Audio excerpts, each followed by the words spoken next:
Bismillahirrahmanirrahim. Assalamualaikum warahmatullahi wabarakatuh. Nama saya Putri Nur Aisyah binti Muhammad Azhar. Nama matrik saya A183507. Saya akan membentangkan tugasan tafsir saya dan saya memilih kitab Tafsir Al-Hijri, Kajian Tafsir Al-Quran, Surah An-Nisa, karya KH Didin Hafizuddin. Baiklah, bermula dengan latar belakang beliau. Beliau berkelahiran di Bogor pada 21 Oktober 1951. Beliau juga berkahwin dengan Nining Suningsi dan dikurniakan 5 orang cahaya mata. Beliau juga dikenali sebagai salah satu ulama besar di Indonesia, khususnya di Kota Bogor. Beliau juga adalah bekas rektor Universiti Ibn Khaldun pada tahun 1987 hingga 1991. Beliau juga merupakan tokoh zakat nasional di mana beliau sangat banyak melakukan kegiatan yang berkaitan dengan memelihara, menjaga kesihatan masyarakat dan juga memberikan layanan untuk pengubatan. Dalam berdakwah, ramai para ulama yang beliau menjadikan sebagai inspirasi. Sebagai contoh, beliau mengambil Buya Hamka dalam inspirasinya untuk menyelenggarakan kajian tafsir Al-Hijri ini. Benda ini dibuktikan dengan beliau mengikuti nama Masjid Al-Hijri ketika menyelenggarakan kajian untuk pertama kali.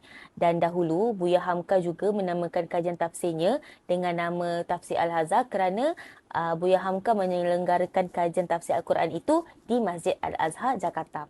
Seterusnya, pengenalan kitab. Kajian yang disampaikan oleh pengarang bermula pada beliau menyampaikan kajian ini di hadapan para jemaah Masjid Al-Hijri Universiti Ibn Khaldun pada setiap hari Ahad pagi yang berlangsung sejak 1993. Kajian ini menjadi sebuah kitab yang diberi nama Tafsir Al-Hijri kerana dorongan beberapa sahabat seperjuangan juga dalam penerbitan kitab tafsir inilah. Jadi apabila diperhatikan huraian kata pengantar dari Tafsir Al-Hijri ini juga, sebenarnya tidak semua isi kandungannya pernah disampaikan oleh KH Didin Hafizuddin. Akan tetapi telah disampaikan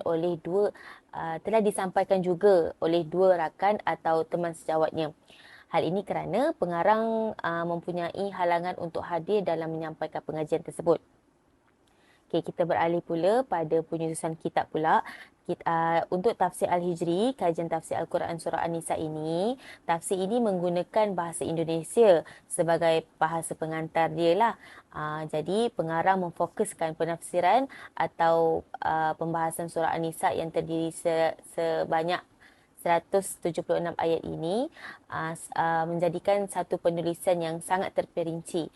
Dari sudut penyusunan yang sistematik, tafsir Al-Hijri juga dimulai dengan kata pengantar, daftar isi dan seterusnya pembahasan ayat. Dalam pembahasan surah An-Nisa, setiap ayat dikelompokkan dalam satu topik tertentu sehingga tersusunlah sebanyak 43 topik dan setiap tema diwakili antara 5 ke 10 ayat. Seterusnya, kita beralih pula pada metodologi penafsiran. Metod yang digunakan oleh pengarang adalah metod tahlili, di mana pengarang ada menafsirkan ayat-ayat Al-Quran dengan memaparkan segala aspek yang terkandung di dalam ayat-ayat yang ditafsirkan itu serta menerangkan makna-makna yang ada di dalamnya sesuai dengan kecenderungan pengarang. Sebagai contoh yang kita dapat lihat pada ayat 78 di mana pengarang ada menafsirkan ayat tersebut dengan menceritakan tentang kematian pasti berlaku dengan menegaskan ayat tersebut dengan ayat surah Al-Imran, ayat 185 surah Al-Imran. Selain itu juga, penafsiran pengarang juga boleh dikategorikan sebagai tafsir bil maksur kerana sumber yang beliau gunakan adalah Al-Quran dan juga hadis serta tafsir-tafsir daripada kitab-kitab muktabar baik daripada golongan mutaakhirin maupun mutaqaddimin. Sebagai contoh, pengarang menafsirkan ayat pada ayat 31 yang berkisarkan tentang dosa-dosa besar. Jadi pengarang juga memasukkan hadis Rasulullah yang menjelaskan dosa-dosa besar tersebut. Akan tetapi bila melihat keseluruhan penafsiran beliau, penafsiran beliau itu boleh dikatakan sebagai penafsiran yang bercorak adabi ijtima' ataupun sosial kemasyarakatan. Hal ini kerana penafsiran beliau lebih cenderung kepada kontekstual dengan permasalahan sosial keagamaan. Untuk kelebihan kitab, pada pendapat saya, kelebihan yang ada dalam kitab Tafsir Al-Hijri ini adalah pada cara pengarang menafsirkan setiap ayat surah An-Nisa itu sendiri. Kerana pengarang menggunakan bahasa-bahasa yang ringkas dan mudah difahami serta jelas maksud yang ingin disampaikan oleh pengarang. Saya sendiri juga apabila membaca kitab ini sangat senang untuk difahami walaupun ianya dalam bahasa Indonesia.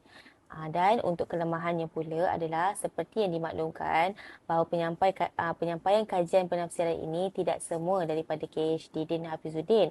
Jadi penulis ini mempunyai pemikiran yang lain dan berkemungkinan mempunyai sedikit pertambahan.